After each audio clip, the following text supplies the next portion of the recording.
welcome to the Art of Lifting podcast. So today we have Owen on here. Did you want to introduce yourself?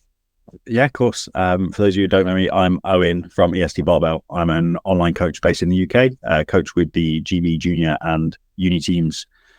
Yeah. Perfect. Okay, so just to jump straight in, I thought we'd start talking about how you got into the world of fitness and powerlifting and everything, but you started off just as an in-person personal trainer, I believe. Mm-hmm. And I just want to talk about kind of why you wanted to get into that as a career in the first place and kind of how that came about, and then the development then into the world of powerlifting, where that started to overlap and how you found that. Okay. So I was always quite sporty growing up, like football, rugby, standard things there. And I actually grew up wanting to join the forces. That was kind of always a thing. And then there was a bit of basically like some medical stuff kind of got in the way of that. But by the point that I come around, fitness had become quite a big like part of my life.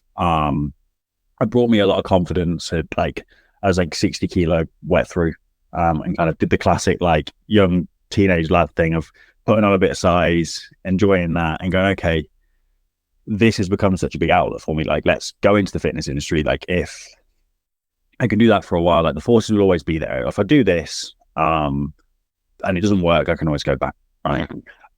So that was very like gen population personal training. Like I was taking spin classes 4 times a week. I was taking aerobics. There was a couple of Zumba classes in and around there. And luckily there is no footage or evidence of that anywhere, but it taught me a lot of like personal skills and like people skills. Right. So that was kind of where I made my start there. I then kind of doing the whole like gym bro thing for a bit and drifted away from that more towards powerlifting because I essentially with the personal training stopped playing rugby because it wasn't the easiest balance of me going out drinking beer every weekend after a game and then coming on a Monday and taking like a 7 a.m. spin class and telling people how to manage things and stuff. Right. And I missed the competitive side of like sport. So the gym had become my sport. And I was kind of between like, oh, do I go and try and do like the men's physique bodybuilding kind of route? Or do I go into powerlifting? Because I'd kind of gone into the whole powerlifting YouTube deep dive. But I think a lot of powerlifters do at this point. So for me, it was like Mark Bell, Side of Mike, Barbell Brigade, like all of that information coming through. I was like, oh, like, well, if I do that, at that point, it was I can still have a donut and I can still drink a beer when I want. Like that was like the balance lifestyle wise at that point. Me at 19, 20 was like, oh, this is a competitive outlet that still will allow me to have a life and sort of stuff outside of the sport. And then naturally from there, like what I found is, I mean, you said you started out face-to-face PT and did some face-to-face, well, right? Like naturally my client base that I worked with saw that and saw the sort of sport and the fulfillment side of that and kind of started to gravitate towards like, oh, I'm curious about trying this. And naturally my own programming influences and like strength training for pain management was very much where I was with face-to-face PT. People tended to drift that way. So kind of started out like bringing those people through from like having never trained before, having to go into the gym for whether that's aesthetic or pain management or whatever, into then like coming into powerlifting as a like fulfillment. Oh, I'm doing this because it's my journey and it's a progression thing and like a measure of that success was kind of how that transition round there. And then sort of from there, I did that for I think that was a couple of years then from there. Must have been up until about 20. I was about 24-ish. So I'd been in powerlifting for a few years at that point. And then obviously lockdown hit. Yeah. I no longer face-to-face personal train anymore. So kind of just like from there went, okay, well, I'd always kind of wanted to bring the like professionalism that you see in like general population personal training. Like, I think you look at that and the branding and the business stuff, I think a lot of that existed in the mainstream part of the industry before it existed in powerlifting. I think there's always been a lot of good coaches, but I think like Jacob and I launched in 2021, but like through lockdown, I kind of looked at it, like there's a lot of good coaches, but as far as like brands, it was quite limited as like, I looked at the space and I went, oh, if I brought the professionalism that I see here into the powerlifting space and do that consistently and well, I think I could do really well. But I also didn't want to let go of what essentially paid my bills at that point, which was personal training and the PT clients that were training me 3-4 times a week and that stability there. So that's where I kind of came together with Jacob. Like we trained together out at Nottingham Strong. And I kind of sat down with him and went, look, this is what I think there's a gap to do in powerlifting. Like I genuinely think that this is where this is, like regular coaching content, having a brand that represents more than what we want to do, like actually trying to like sponsor competitions and stuff like that and do that. I was like, I can't do that on my own though. Like I recognize like gaps in my skill set, whether that's like I'm a talker, clearly. That as opposed to like putting like my thoughts down in writing. Right. So Jacob, from an academic background, so if people don't know Jacob, my business partner, like masters in sports biomechanics, like PhD candidate sports biomechanics. He has obviously gone through the academic route into the industry. And so he's very good at being concise and putting his thoughts down into words. I am not. So we kind of covered each other's bases a lot and came from very different backgrounds to work together. And yeah, we came together and launched EST and was very much like, cool, regular content, branding. We sponsored the English men's in 2021 because it was separate that year. And I believe we were the first to offer cash prize in British powerlifting, like EPA, but British powerlifting. And kind of started to build that there. And then it just all went a bit nuts, to be honest. And then by 22, I dropped all face-to-face personal training because I've got to commit in one direction. Yeah, definitely. I think, to be fair, I think we had a similar start in that, like you said, I started in face-to-face personal training as well. And I think I obviously started a few years later than you, but my start was like the Christian Guzmans, the Russ Swallows, like that was when I started. And I got into strength training through like Christian Guzman, Nikki Black, like watching people like that. I became a PT and I worked with mostly just bodybuilders. Mm-hmm. But there was something about that I just didn't like. Like, I think it was, I need to see some sort of progress. And I just started training with like the stronger guys and stuff. And they were like, oh no, like you're actually strong. So then I started looking into more like the Russ and that sort of person. And I was looking more at SBD movements and powerlifting. And there was another local powerlifter that I knew that I was like, oh, like that looks like a lot of fun. So I brought that style of training into this gym that I worked. It was like a hotel gym. It was, they didn't even have a squat rack when I started there. I begged them to buy one. And like no one else really did main movements. Like the bodybuilders I worked with didn't do a lot of them and stuff.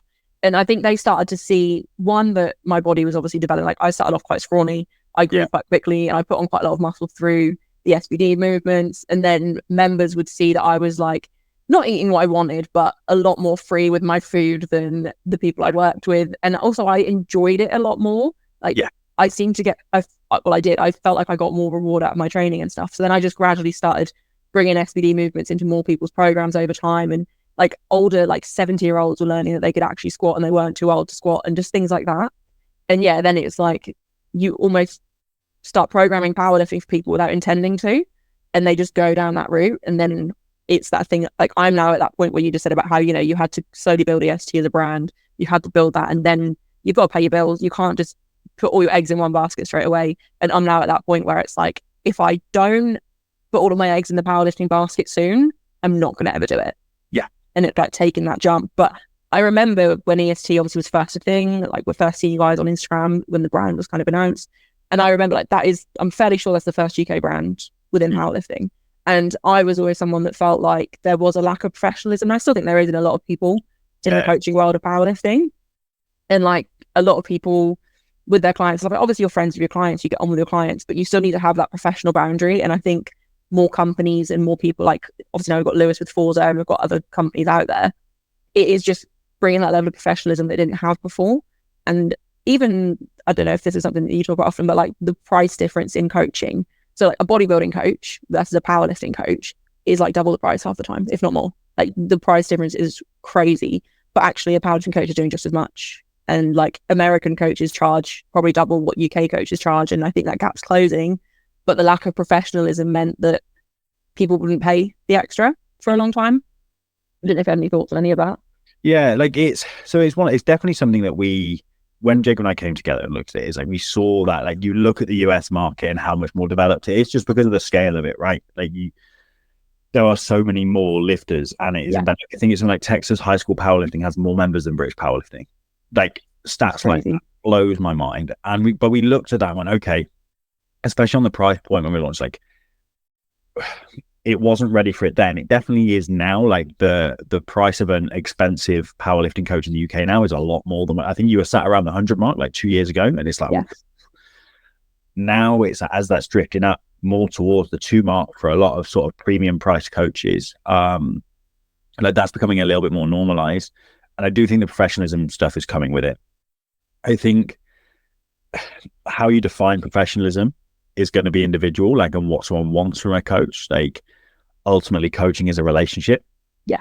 And like, for me, it's that professionalism, like, okay, like service delivery, communication, and like how you manage that. And I think it's easier said than done. Like, again, personalities have to fit, things like that. I have some lifters that I'm very black and white with, and I'm very like, okay, input, output, this is what we're doing. And others that I'm like a little bit softer with, because I know that's what's going to get the best out of them. Like, but if I was like this with the people I have to be black and white with, they'd be like, oh, what's that all about?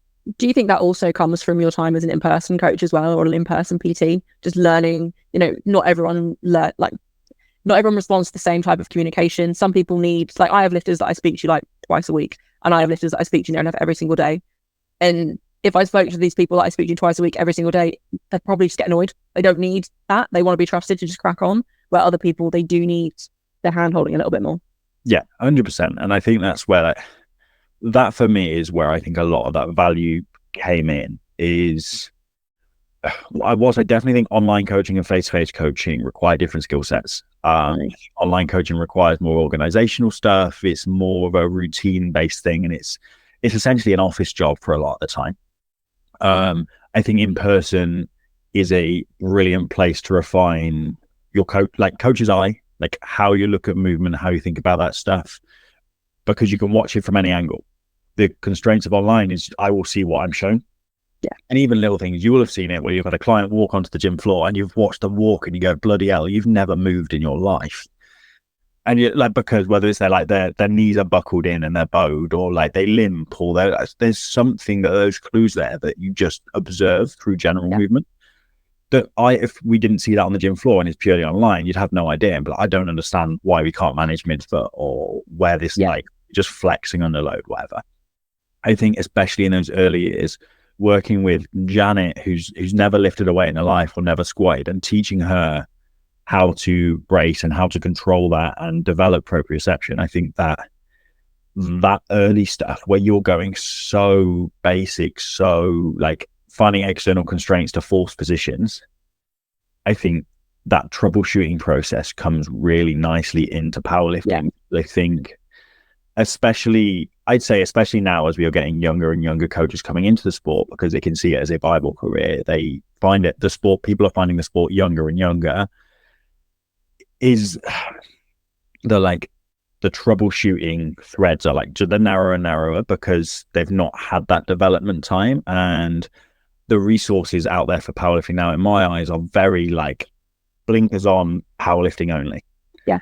And I think that's where I've always found probably some of my strengths, I suppose, has come in, is that experience not in powerlifting and going, okay, all of my normal powerlifting troubleshooting routes aren't working right now. They're not getting the outcome we want, or things like that. Take a step back. Let's go really outside of this and go pull from this like external experience and add it and just see what happens. I don't think a lot of people have that now, but yeah, it's in-person stuff. I do miss it at times. Like I work with Uni Derby Powerlifting now as like a very much like grassroots powerlifting stuff, because I miss face-to-face coaching. I'm like, cool, like they're a very new club with, I think, like 2 people are members of the club that have ever competed. Yeah. Cool. Like this is as raw as it gets, but I can go and I can just get hands-on and coach and help develop these people from that grassroots stuff, because I miss it a little bit, because otherwise I'm just here. Yeah, no, I completely agree. And I think that sometimes too, like I wouldn't want to go back to it full time, definitely not, but you do miss that in-person contact. And like you say, troubleshooting in person, like if someone sends me a video, I have time to think about it, but when you're there in person, you want to solve it there and then, and it's like you get that practice of doing that in person. And I think as well, the people you're working with, they're going to get a lot more out of having you there in person. If, like you said, there's only 2 people in the club that have competed, so all of these beginner powerlifters that you get to teach them the grassroots stuff that you learn. And they can then apply that if they become coaches and things. Something else you were saying about how obviously coaching is a a viable career now. You know, it has become a viable career. And this is a conversation I actually had with my sister the other day, because I was telling her, like, I'm cutting my full-time job hours very soon, I think the start of November, to pursue this as like my long-term career. And she was like, yeah, but it won't be a long-term career. Fitness and PTing and coaching isn't a long-term career, because when you're old, no one's going to want to hire you anymore. And it's something that, like I said to her, I think as long as I continually develop and I still prove that I am helping athletes get stronger, there will still be an interest in hiring me as a coach. But I wanted your thoughts on coaching as a long-term career. Obviously, no one knows the answers, but yeah, so I definitely think done right, it is. Like, I've always seen it as like, I will do this for as long as I can and for as long as I have the energy to, and then have other projects as well, just on like a security standpoint. But I think especially with social media, especially with that, again, I think if you come back and cover the professionalism aspects and you work with people, like, there's no reason it can't be sustainable. I don't think, like, and I know the stereotype that PT is like a young man's game and stuff like that. Like, I've been there, like, but I've been very lucky in my career to have some very good mentors and like a very good network. So the gym that I built my like PT business on prior to EST was an independent gym run by 4 PTs who all had very successful PT businesses and then came together and opened a gym together and were very supportive. And like, I soaked in a lot from those guys. I did like a business mentorship just prior to launching EST. But the guys who were like if you were like March On and like the PFCA, like they're more like CrossFit Gen Pop stuff. Okay. Like a business mentorship. And like, I remember like sitting down and having a few chats with those, and that learned a lot, because prior to that, I was the PT that had spent thousands on like training based CPD. Yeah. Like learning this method of periodization, or like, oh, I'm going to go learn like this technique course or whatever. But as soon as it came to like business learning, I'd be like, it's boring, not interested. So actually value added there. I think it is. I'm not sure how long that is, but I think it is long enough and good enough that it allows people to set up careers, offshoots otherwise, whether that's being involved in certain communities and like gym-based stuff and kind of almost coming full circle back to face-to-face. But definitely it's a sustainable, like, you see some very successful coaches. Again, you look at the US model and you look at like, use like a Matt Gary as an example, like guys still coaching now, very sustainable, very well known, very well respected. Like Dean, obviously it's not Dean's job, but like Dean Bowring again, like coaching for however long, like it's there. I just think people are cynical because they see it as like, we all joke as online coaches that we're fun employed. Yeah. Because the flexibility is there, right? Like Lewis and I also were in Malta for Junior Worlds. Like, I was sat doing work on a rooftop bar, like by the pool on a sun lounger with an iced coffee, and was just taking that classic like Facebook moment of like, oh, how's your Monday? It's great. Like, it was so good. It's flexible and like it has that. But I think people see it as just that sometimes, rather than the workload that it can be. No, definitely. I think obviously it depends on your communication style as well, but like I don't necessarily reply to everyone the same day or the next day. Like, I have up to 72 hours for my communication. Normally it's within a day, but it's obviously just to cover things. And then if there's a day where something personal comes up or I need to take a day, I have the flexibility to do that. Yeah. But you then have to do more work the next couple of days to catch up. And it's like, from the outside, it can look like you're not actually working a strict job because it's not necessarily set hours. Yeah. But really, like you said, like it is like a 9 to 5 almost with online coaching. Like, you are at your desk most of the day doing your work, but you just get that flexibility of when you actually sit and do the work. Yeah.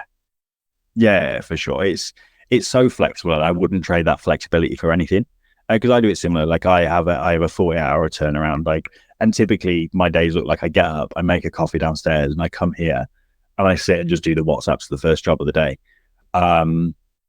But like sometimes it does like drag back, and then you're almost like, it's not touched on that, like, okay, you spend your weekend like you seeing family and friends, that the stress of knowing that that's building up and knowing you've got a hell of a lot of work to do in like a day or so, and like, oh, if I just do a couple now, it makes like the ability to have those boundaries and switch off and do that can be difficult in itself. And like, it's something that I've not managed very well in the past as well. Like, I recognize, and like I've spoken to a lot of people about, especially in those early years of EST, like just not managing those boundaries well at all, and just being like in the eye of the hurricane for ages. And I'm now like, as I'm bearing down on 30,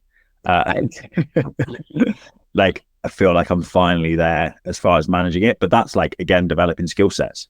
Like I said about like the skill sets between online and face to face. Like it's very easy to be organized as a face to face PT because you're either delivering or you're not. And then you look back from, okay, well, these are my delivering hours.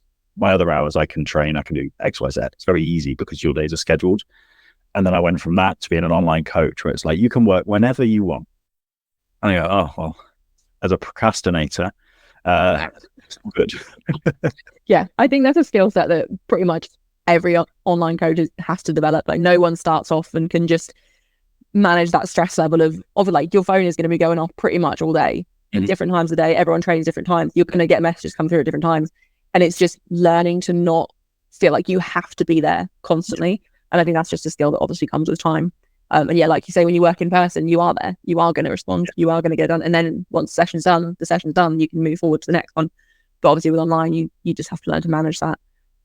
One thing we also spoke about there was learning business skills a little bit further back, like learning business skills to apply as an online coach. Like it can be one thing, obviously learning development in terms of coaching and when it comes to actual coaching, lifting, powerlifting, that side of it. But I don't think the business skill set is talked about as much. Like there is a lot more to learn around the other side of it as well. Did you say you did a course for business before you actually went?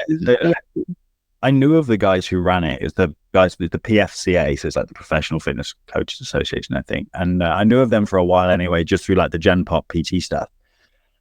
And I was like, oh, well, it was the last lockdown. So it was lockdown 3. And I went, okay, I now have this opportunity to take that coach's hat off and learn and do some other bits. Let me just do this for 3 months, soak up as much as I can and see what happens. And I found that being able to take the coach's hat off and fully focus on like learning about KPIs and like how to like deconstruct down and go, okay, I want to learn this. So what does my life look like doing that? And how would I have to do that, rather than getting into the trap that I think a lot of PTs do, and I think even more online coaches do, is just more. They get to where they want to go, and then they realize it's too much and they hate their life.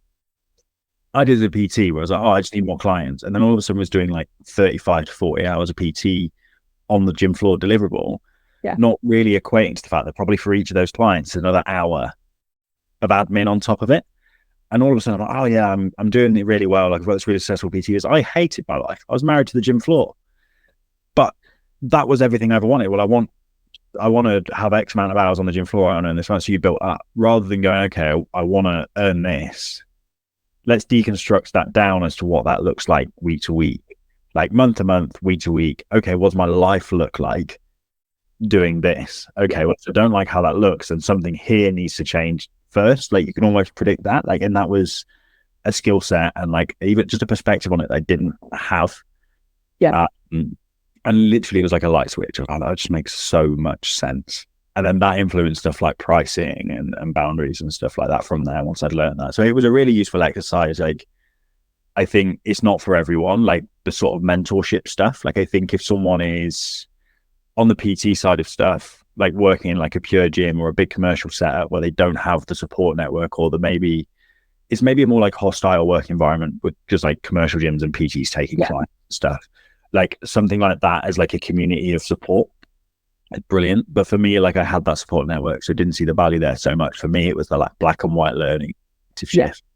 So by the time we launched EST, Jake and I came together, we had we had KPIs, we had targets, we had a structure and a plan looking forward for the next quarter after that, what we needed to average, where we wanted to be at the end of the year, because we deconstructed back. Right, okay, where do we want to be at the end of the year? Okay, we have a 9-month timeline on that. What does that look like client sign up wise? What does that look like post wise, per week, per like things like that?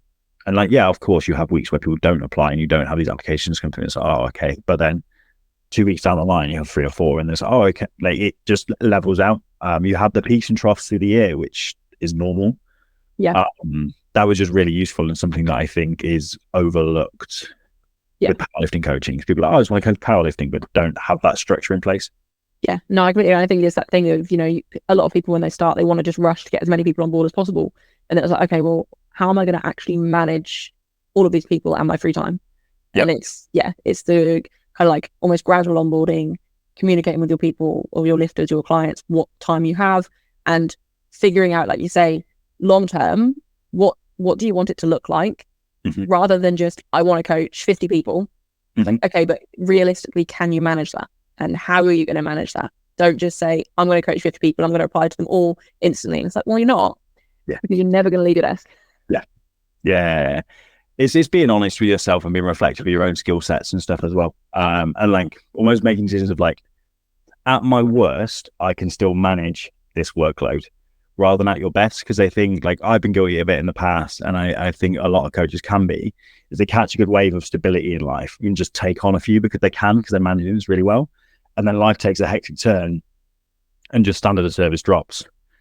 And then they're swarming left, right, and center because they took on too much in the good period. Then something hits and it just impacts them. And again, that is a learning process in itself, and having systems in place to manage and stuff. Yeah, I think that's also just, it might have even been the powerlifting now, or some of them recently on Instagram posting something about like being self-employed means being self-employed all year. Like things aren't always going to be great in your life outside of work. Like in a normal 9-to-5 job, if you're incredibly stressed, you can get signed off from work, or you can take a sick day, you can do this. But with being self-employed, no matter what your career is as a self-employed person, you have to make sure that you can afford to take that time off, and that you're not going to, your levels of service aren't going to drop off because you're taking that time away. Like you need to be responsible for that, and you need to plan ahead for that and make sure that you can manage, because you never know what's going to happen tomorrow. Yeah, no, literally, right. So let's dive more into EST. Okay. What, 3 years now? 3 years of EST? June 2021 we launched. That's gone a bit too. Just gone really quickly. So I think I met you at one of the Northwest Uni qualifiers. It was like my first comp I was handling after lockdown, after my like break from powerlifting. And actually at that comp, I was in the middle of an existential crisis of if I really wanted to powerlift anymore. I went like before I was still training, but not really. I was just sort of following a program, but barely really trying to progress. On the drive home from that competition, I signed up for a competition. Because I thought it was around, because I think you guys really, I mean, Northwest is great at hosting comps anyway. But I mean, I had mostly only been to East Midlands regionals at this point, and back in like 2019, 2018 when I started, the quality wasn't great. Is it Yardley? That was always Yardley. There was another one as well, but I can't remember what it was called. But yeah, there were a few that just, I think it was Letchworth, maybe. Not the best venues, not the best atmosphere. And I went to, I think it was the first comp that you guys were involved in that I went to. And the atmosphere was amazing. The setup, it felt more like a national comp than any of the national comps I'd ever done. Was that in Fighting Fit? I think it was at a school. I can't remember where. Oh, yeah. So that's the English. Was it the English? It might have been at Oasis Academy actually. Yeah, it was Oasis Academy. Yeah, it was like November time. It was a qualifier. And I was handling people that I think I was helping Zach Philpott at the time. With like Nottingham Trent lifters, because none of them had competed before. And I went and helped handle, and I was like, this is the best level competition I've ever been to. If more of them are like this, I want to compete again. Yeah.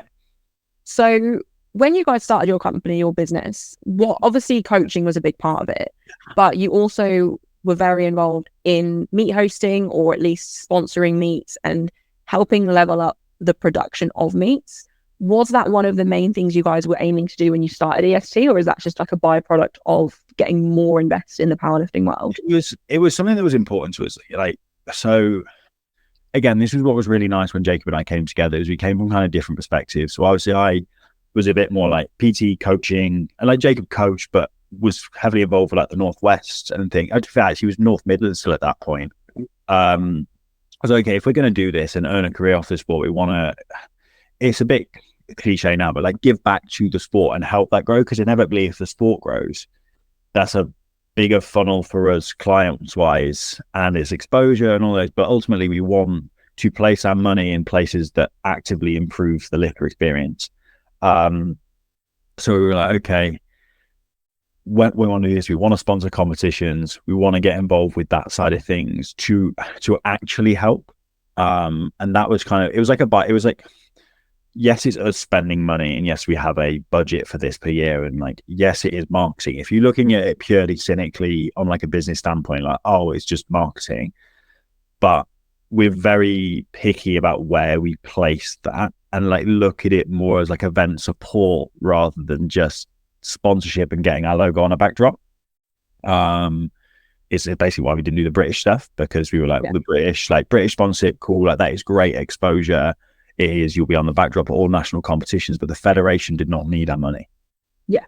Like, whereas the Scottish Classic last year was the first time they'd ever sponsored a comp, and they were like, oh, we want to be able to offer this. These are the steps you want to do. Okay, cool. Well, we'll offer that, and we'll both come up and help set up. And Jacob will help with the tech stuff for the live stream. Yeah. And Mark Henkelis, who is the tech guy from the Northwest, came up to Scotland as well and helped them set up, recommended a few bits. And now the Scottish streaming setup is leagues ahead of where it was. That directly added value to the competition and the lifters on the day.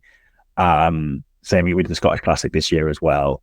And whenever we're doing that, whether it's through Manchester Open or whether it's the English prior to that, that was always our priority with that, is that we want to add value to the competition, not just get a logo on the backdrop. Like, I'm never going to just throw money at the Fed to be like, oh, just advertise me.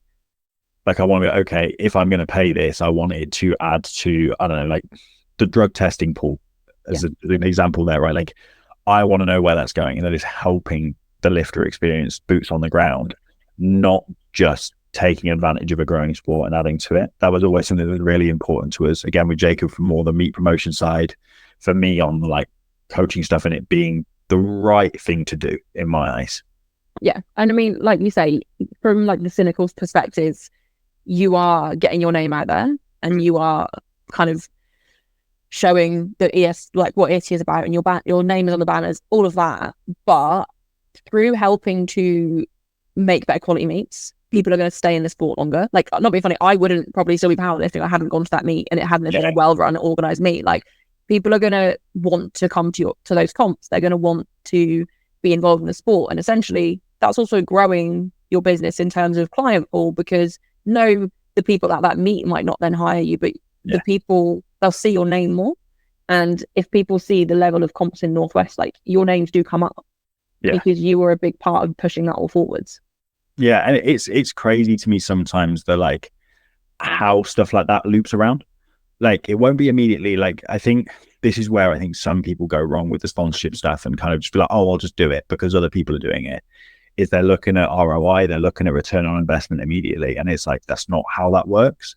I had a client come to me. It was the longest. I had a client come to me in 2023 who was at the 2021 English, which was the first competition. She's like, oh yeah, that's just where I heard from you, and like, I liked the idea of it, so just followed you from there, and I've kept an eye for like 2 years.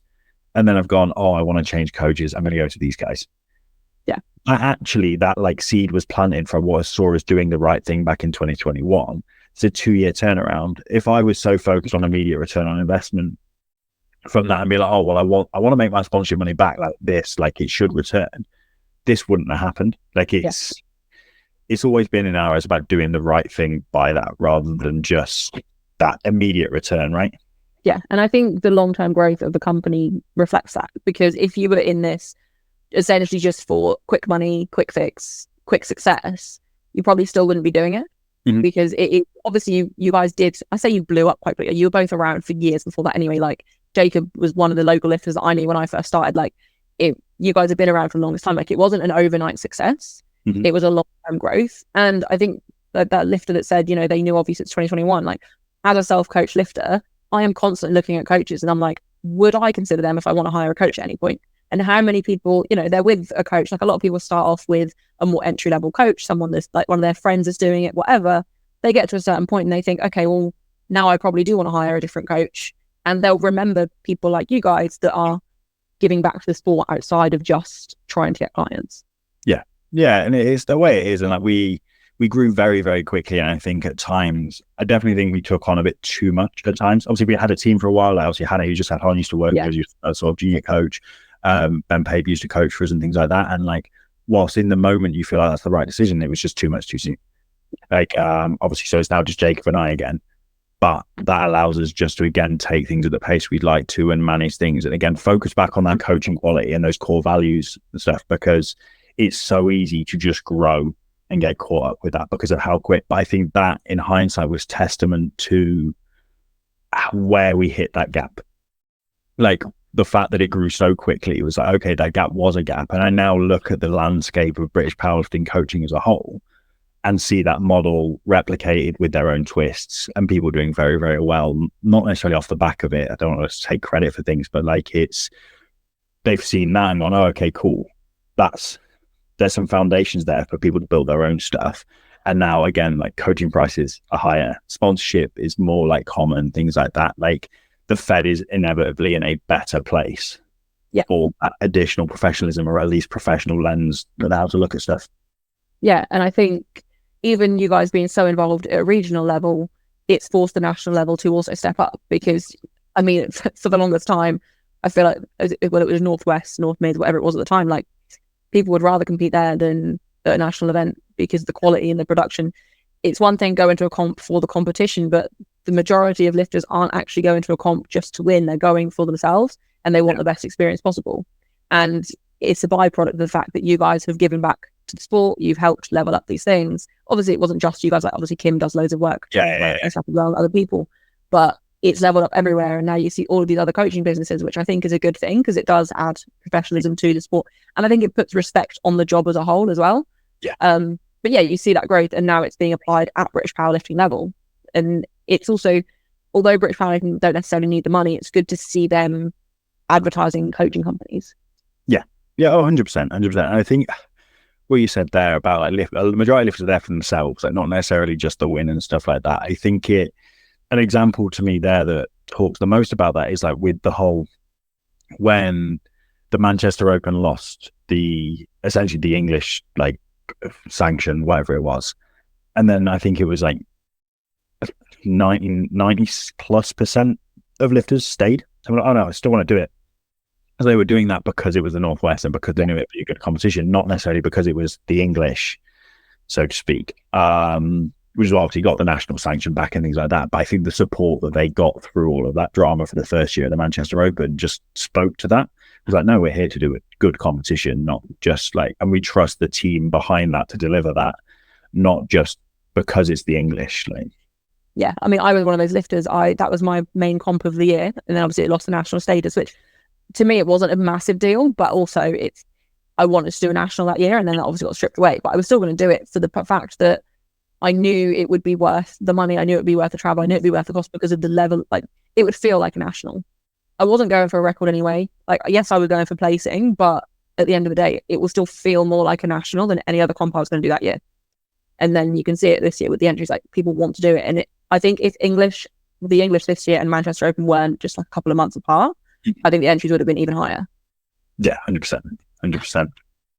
Yeah, and I know like some people literally did the English as like a tester to see where their numbers were at before Manchester Open, which is hilarious on a Commonwealth year. Yeah, they would rather go all out at Manchester Open than at the English that can then qualify them for an international. Yeah, it's we could tangent about that, but yeah, no, the Commonwealth year stuff and then the money of this is a mess in itself. I think it'll be really interesting to see how things go now with the new British structure from next year, and obviously the Northern and Southern champs, whatever that ends up becoming. Because again, I think that then filters down quality wise to a divisional level. Like, there's a few grumbles about it, but I'm very much sport needs to be sport. Yeah. And I think being at the British needs to be like, you are the best of the best. But then it trickles down because like you win Northerns or Southerns, you go to the British. So then everyone who goes to Northern Southerns is there to win and compete and make it feel like a sport study. And then that trickles down, okay, well, I need to qualify and be able to get to Northerns or Southerns. And I'm not sure whether they said they were doing that on GL or not. Well, I need to be as strong as I can to get into those. Yeah.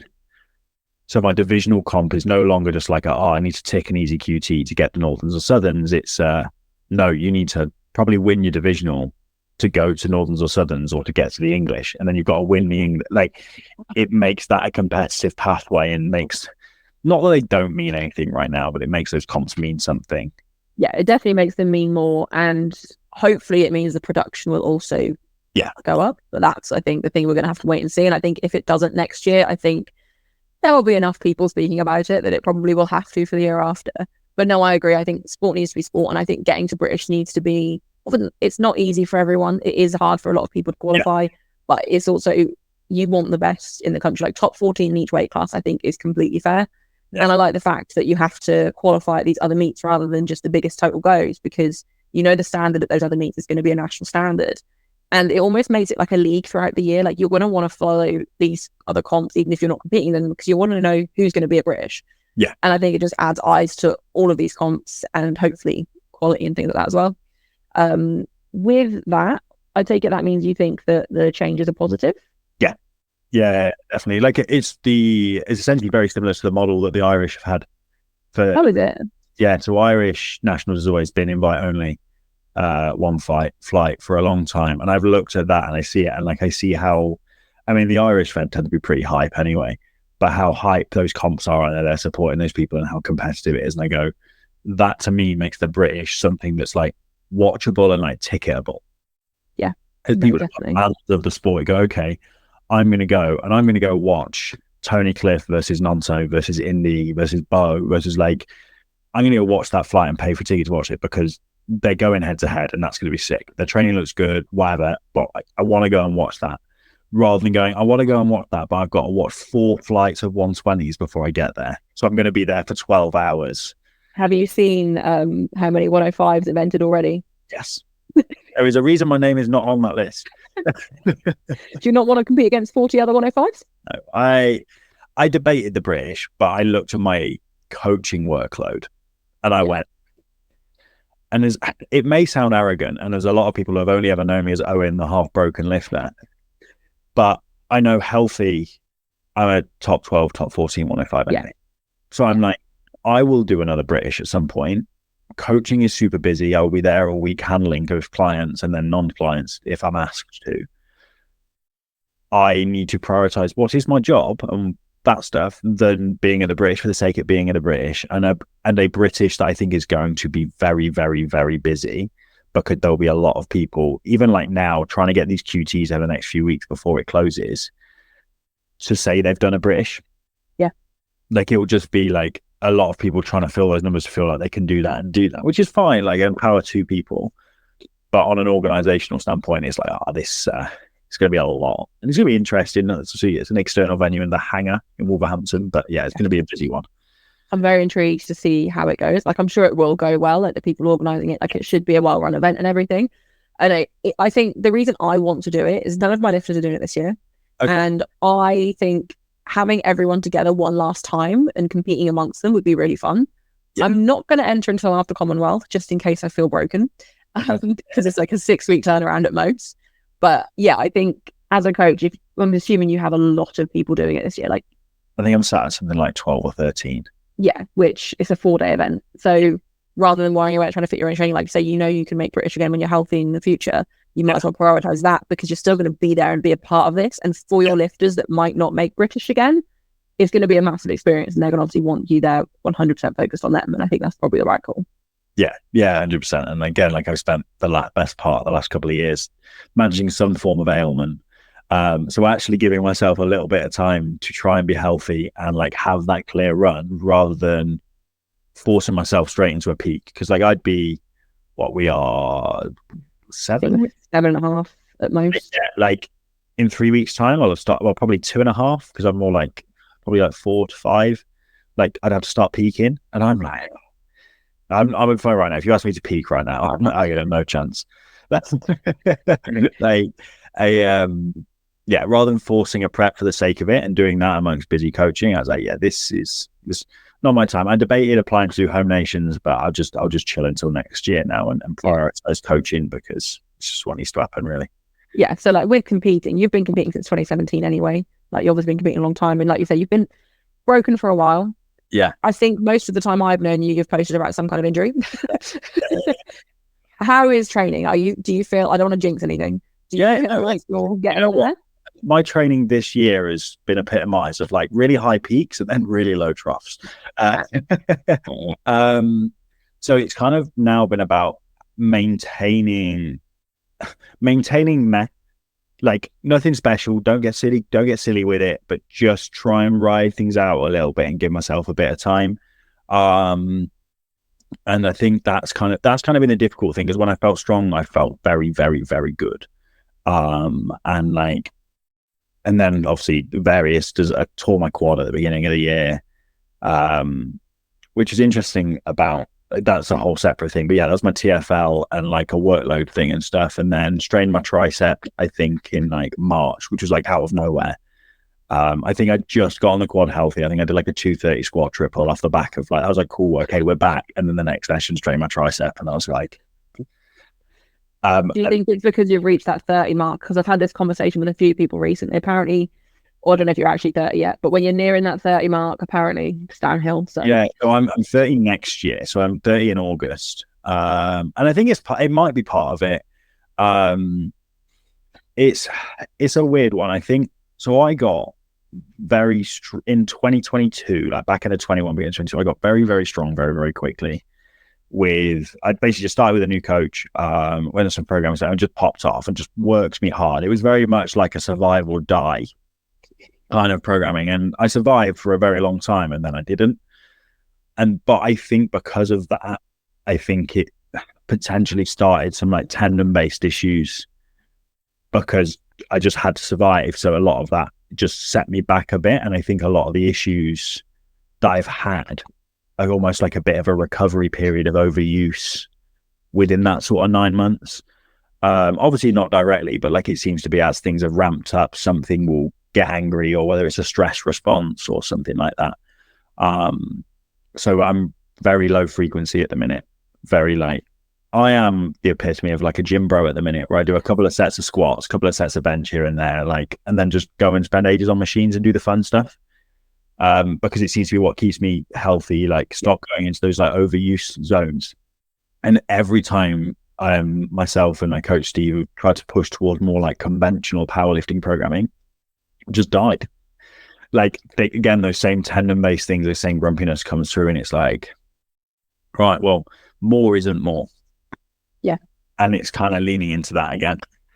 Yeah, I think, I can't remember who, it might have been Joey Flex once on a podcast said, and it sticks in my mind a lot when I'm having a rough session, like a few sessions or something. It's not easy to get weaker. And like you said, when you get a little bit of a string of training together, you feel super strong. Like you haven't gotten weaker when you're injured. You're just, your body is hurting, so you can't obviously push the same. And I think that's where when people get hurt, they freak out and they think they're never going to be the lifter they once were. Like, no, you are. You just have to get healthy first. And I guess with you not doing the British this year, it's probably actually sensible as well, because if you did now try and push peak and try and push to peak and try and get back to like top end strength, are you going to just rush that process? When actually, if you just take your time, middle of next year, do a qualifier, potentially make top 14, and you can actually just get a string of being healthy together. The other thing as well, you said about obviously you got really strong really fast and you feel like your tendons and stuff just couldn't keep up. And that's something that I think people need to remember is some people come into this sport and they get so fast, so strong. A lot of it's genetics, could be previous sporting background. They might just already have a lot of muscle mass. But when people come into the sport super quick, like super strong, super quickly, more often than not, you don't see them lasting, or you don't see them staying healthy for long. And actually sometimes being the lifter that has to play the long game is more of a benefit. Yeah, it's definitely, and something I struggle with like now with the new culture of powerlifting, right? And I just think that chugging along is like, I literally, I think I've had this conversation with a client this morning before this call, where I see a lot of lifters. There are some who have blocks where they go absolutely nuts and then just like die off for a couple of blocks, and things feel obvious, like there's no momentum, like really hard. And then you get some lifters where they never have a block that you see on Instagram where you're like, oh my God, where's that come from? But they just chip along. And then all of a sudden, every comp, it's like plus 10, plus 15, plus 10, plus 5. It's maybe not an ideal day sometimes, but it's always a step in the forward direction. I use Kate Baxter in the Junior 57s as a prime example of this. Like, Kate, we've openly discussed it. I'm like, you just chug along. Like, we never have that block where I'm like, oh my God, where has this come from? Like, we've made this magic breakthrough. Like, but every time we compete, it's just a little bit and a little bit and a little bit. And she's got Euros. It's like 10 days. It's like 2 weeks, just 2 weeks out. And like she'll probably add another 5 to 10 onto what she did at Worlds with another block, because it just chips. And that's what, a 5-6 week turnaround, is it? Yeah, it's like 5.5. And but that's where I'm like, okay, as we enter the Open, I'm like, cool, we just keep that pace on. We don't need, like, I'd almost be concerned if she had a block where everything went like this, because how do I as a coach maintain this until she needs to be strong again? Yeah. And it's become a bit of like a recurring, like little bit of a joke, like, well, post on Instagram and stuff. Like, it doesn't matter until it matters. Yeah. Just keep chipping along. And like, you have that bad session. Oh, I'm getting weaker, or this, that. Well, how far away from comp are you? Oh, like 3 blocks. Oh, it doesn't matter. It doesn't matter then. Cool. Like, we learn from it, we do it better, and we build it up. If it's a week out from comp, I'm probably a bit more concerned because it's starting to matter then. But it's just building that. Just chug along. Like, but it's hard, and I understand it's hard when people come into the sport, especially as potentially more talented individuals, is that sort of thing, to almost like frame that, because you're like, okay, you need to slow down. But if I keep going at this pace, I could win the British like next year. I'm like, yeah, but you've got to make it to the British next year. And it's that focus on being strong rather than a good powerlifter. I could tangent about this for ages. Yeah, I think it's true. And I think you see the success of a lot of the young juniors coming in. Like, I think easiest example, most popular example is someone like Nonzo. Yeah. Like, crazy progress, incredibly strong. Obviously, he's already jacked. Like, he has some, I don't know his background, but I'm assuming he has some sort of sporting background from before anyway. But it's easy to see people like that. And the people that post all the time are the people that make the biggest success in their sport and their training, right? But one, they might not be around forever. And two, they're not going to post when things aren't as great. Yeah. If you know that you're just going to consistently keep, even if it's just 2.5 every comp, it's still 2.5, rather than, even if you feel like you have more to give, just wait, because you're going to keep going and keep going. Rather than going like all out, you're not going to be able to replicate that the next time. You're better off just taking small wins and leaving a little bit of room and just keep going until that momentum then does stop. But I think it's the comparison trap, isn't it? It's seeing these other people progressing really quickly and being like, well, why am I not progressing? Like, I've had people ask me, like, with my squat, it's definitely blown up a lot recently. But I'm like, yeah, but I've been in the 170 squat range for about 2 years. Yeah. Like, yes, it's gone up, but it's gone up with years of being in a very similar place. I've built a stronger foundation, and now you're seeing the reward of it. And that's where it looks like that's what I've done. But actually, no, it's years of work. And I think people don't see. Yeah, you even see it a lot on like a shorter zone where like you have coaches like potentially hold a lift for a back and do those foundation building blocks over 3 blocks or so. Lifter gets frustrated, moves to a new coach. That first block with a new coach, because the new coach was like, I'm just going to let you rip and see if we can make some progress here.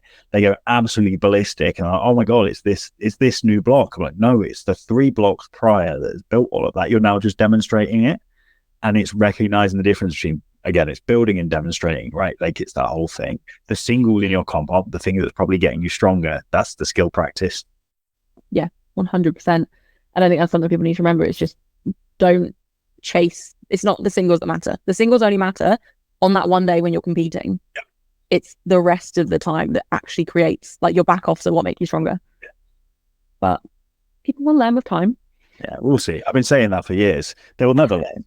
They will never They learn. say it's a marathon for a reason. As coaches, will keep banging on about it, and lifters will be lifters, and they'll be like, no, yeah, but this single feels bad.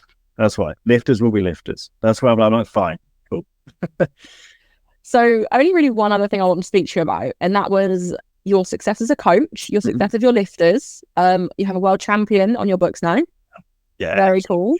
Very cool. I was just curious, really, more than anything. Like, I won't make you dive into his training or anything. Do you see, you have a big range of lifters, you have a lot of successful lifters, you have a lot of like more beginner, newer lifters, that you've worked with a massive range of people. Do you see any traits in your, I don't want to call them more successful lifters, but your more competitive lifters? Are there any traits or things that they do you think a lot of other lifters that maybe don't understand why they're not at that level don't have? Like, are there personality traits that you see? Yes and no. Like, it's a really, really good question, to be fair, because I have probably should have prepped you before. Yeah. I could have prepped an answer for this one. Is, I think, the ability to a short memory.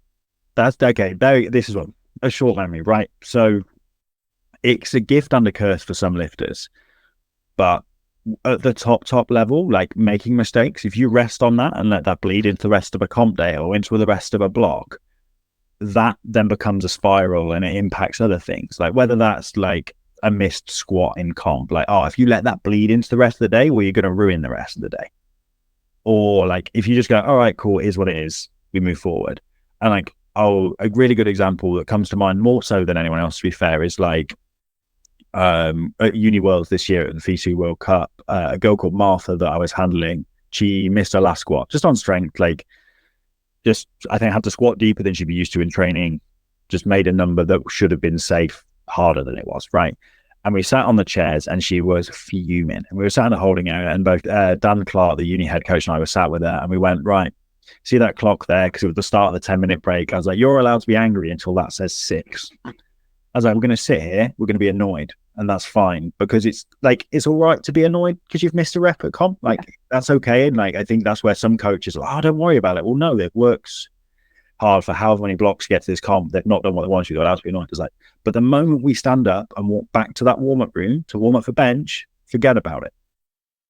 And to her credit, into the warm-up room, really, the proper like British dad thing of like, right, and off we go. And that was it. Boom, happy. And I think that like short memory to kind of like not let, whether it's getting hurt, whether it is a misgroove, whether it's certain numbers getting ahead, not let that bleed any further across than it needs to. And like it can be a weakness as well of these like very confident, successful lifters, because as a coach you can bang on at them about this needs being sorted, and you get, oh, it's fine, and then when it's not fine, you're stood there like, right? But I actually think net it's a strength.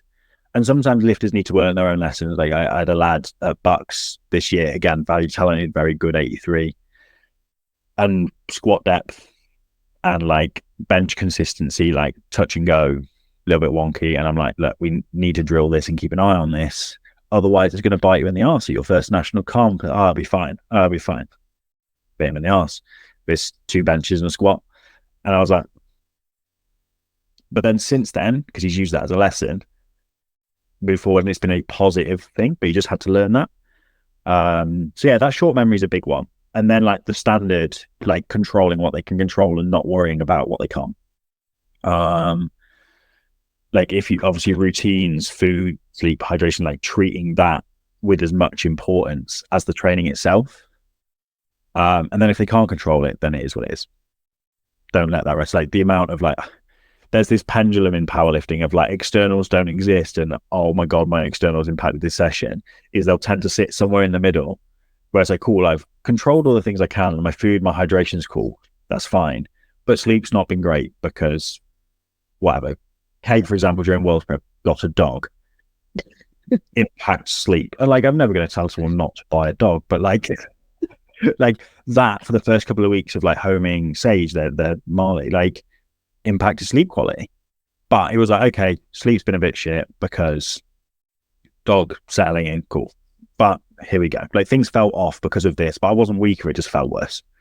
And being able to compartmentalize that, which is also experience as well, and I guess just taking responsibility for their own body and decisions, that is something that's huge. And I think I see it a lot when lifters come into the sport having not done sport of any form before, is as soon as like an ache or pain crops up or something goes wrong or a misgroove, it's finding a reason for that and like a stress rather than taking responsibility for that, whether it's overshooting, whatever. They go, okay, this went wrong, but I didn't do this right, or I'm going to manage, this hurts a little bit, but I'm doing this by managing this. We don't panic. We kind of rationalize that pretty well. But I think there are those common things there. Obviously, personality-wise, they can vary so much. Yeah, like, they can either be quite highly strung, like Kate was super, like very quite highly strung lifter, cared a lot, and will stress a lot. So my job as a coach becomes bring you down. Whereas there's been other lifters I've handled who are chill as anything. It's like, all right, can you try Pape? Pape is so chill, he may as well be asleep. And sometimes like, right, bring a little bit here. Like it became a bit of a recurring joke whilst I coached Ben that his second attempt squats were always diabolical because he was too busy thinking about his third. Yeah. He'd just go out, okay, this needs to move well if I want to squat this, and go out, and he'd just mess it up because he's too busy thinking about the next attempt rather than just focusing on that. And like, so then again, managing mindset wise there, like getting him to take every attempt seriously and using that to earn the next jump was a big thing. I think that must be a really common thing as well, because like use squats as an example. Obviously, you're always really anxious for squats. Like everyone feels nervous for squats. It's the first lift of the day. It's going to set the tone for the day. And it's like, well, my opener's light. That's fine. It's easy. And then you almost don't try as hard. And then you're like, well, my second sets me up for my third. So I think some people, I remember one of the powering through comps that Temi did. I was sent a ref and she came out for her second attempt. And I remember her saying to herself as she got on the bar, like, this is the one that counts. Yeah. And I really liked that because I was like, I'd never thought of it like that before. But really, the second one is probably the most important because it's going to set you up for what you load for your third. Where if you approach it like, oh, it's just my second, it's not the one that's important, it's my third that's important, you're not going to take it seriously and you're probably going to mess something up. And you're probably not going to load what you want on the third if the second's not been that. Like, and that's the thing. Like, yeah, as a coach, knowing how to push those buttons and manage the headspace as well. Because I've had the flip side of it, where my lifters are hyper conscious that if the second doesn't move well enough, that they're not going to be able to squat what they want. And the amount of times people have gone out, they've messed up a second because they've rushed it. And they're like, oh, but I just wanted it to move well. Oh, just did it as you normally would, we'd have been fine. It's so funny how it's not good funny, but it's so funny how people really struggle to replicate things on comp day. Like, I mean, I do it as well, especially on squats, but I think mine's more of like an anxiety thing of I almost don't feel like I'm in my body. And I know that squats are my main thing for my toe, like they're my best lift, so I have to get them right. And then that pressure just makes me mess it up. But it's like, you do this all the time. You do this session from session, week to week, multiple times a week. Just do the exact same thing on the platform. But it's like people don't know. I think with the elbow depth rule, like on bench, people are like, oh, well, I'll just see what it's like on the day. I'm like, yeah, but what if it's not okay on the day? Yeah. Well, obviously some judging of it hasn't been great, so you can't always prepare. But for the most part, if you are questioning it in training, you probably need to fix it before you get on the platform. Yeah, you should really set up a really strong tangent there as like, this is the last thing I'm going to ask you, and then we go into elbow depth. Sorry. I just think there's, like that. If you're on the line, it's probably not okay. But like the reffing inconsistency is because like from the top down, people don't really understand what they're reffing. Obviously did the IPF coach license back in June, and obviously that was a hot topic of conversation. And some of the conversations we were talking about, like forearm angle and things like that, we were sat there like, well, that's not the rule. So yeah, that in itself is a whole. Do you not want to go into your thoughts on that before we end? I don't like it. I am adamant that the best way to solve the issues about, because elbow depth is all about watchability, like accessibility of the sport. Drop the timer down to like 40-45 seconds for bench instead of a minute. Agree. Because if you can achieve a really big arch that's really efficient and get the start command and potentially even a handout in 45 seconds, and it's like this tiny ROM, and you can do that, power to you, fair enough. But I think right now, the bench rule is discriminating against certain body types. Like, in the set, like, we're not making deadlifters pull off of block, like, deficit because they've got long arms to make it the same range of motion. We're not making, like, people who are built to squat even deeper. But someone who potentially doesn't arch much, like, but we've got short arms, and it's sat very close, that could get punished for something they really have no control over. Like, I did a podcast with a few of the Scottish boys that I know. There's like Barbells and BS podcast, and we spoke about this. And there was a girl called Lexi at Uniworlds, 84 plus, very short arms. Basically just lays down, grabs the bar, pretty close grip as well. Like, she's not, and the rule wasn't built for her, but she got red lights on depth. And I'm looking at her, but the rule wasn't made for her. She's down and got the start command in like 30 seconds. No one is looking at her like, oh, she's cheating. No. But to the letter of the law, she has to be red light. Like it. Whereas I think the timer thing is applicable. It makes comps faster and more watchable. That's what I was about to say. The viewability of bench press I love bench press, but watching people bench is not fun. You're the worst part of the comp to watch. Yeah. I think if they shortened it to 30, 45 seconds, probably 45, but just shorten it, it will make the comp go faster, or at least the bench portion of the comp go faster. It'll be more interesting to watch. And like you say, people that have really high arches probably can't set up in that time anyway. Yeah, this is it. So I'm like, that to me is the least invasive to the lifter way of fixing the issue. And easiest to ref. You're a ref, aren't you? Yeah. So like you're not having to look for that. You can still do your job. You just have to. They just have to be there. Like it's just the least invasive way of doing it, I think. Because even now, like I had like my girlfriend first comp she'd ever come to was Manchester Open where I was at, and like people are getting done for elbow depth. They're like, but as far as she's concerned, well, they've put it down. They've waited for the command. They've pressed it. Like, oh, it's good. Oh no, it's not. Why? Why was that? That almost adds more confusion. Yeah. Than the arch does. And okay, well, you get rid of that. Yeah. I completely agree. And as a ref, I hate refing. I can't watch for that many things at once. It's just so difficult. Yeah. I remember I refed I think it was the prime time 69s at the first Manchester Open. And there was a lifter from Bethnal Green Weightlifting Club. I can't remember her name. And I remember watching her opening bench and I went, that was so high. Obviously red lighted it. Second one, I thought it was like league better, like night and day, cool, white light. Third, really, really high again, red light it. And I remember like, if after the session, a few people were like, oh, Owen, you were on smoke on bench depth. What was that all about? And I was like, but the first and third was so high. I then watched the live stream back and they all look identical. Like from the camera angle. I know you can see different things in the ref show. Yeah, of course. But what I see in the moment, it's so difficult to like consistently, I think, do that, right? And even depending where you're sat, like I, not so much anymore, but I was a very tucked bencher. Yeah. And I don't have an arch, but from certain angles, my elbows looked so high because I'm tucked. And it's like, I've gradually started flaring more, but to start with, I couldn't just switch to flaring or my shoulder would have just hurt so much. Yeah. It's a really gradual change. And it's like, now you have the issue of all the sinking bench that's arguably heaving. And it's like, well, what are we going to do for that? And it's almost more, I think, damaging to the sport's reputation to have that huge sinking bench than just to have a high arch.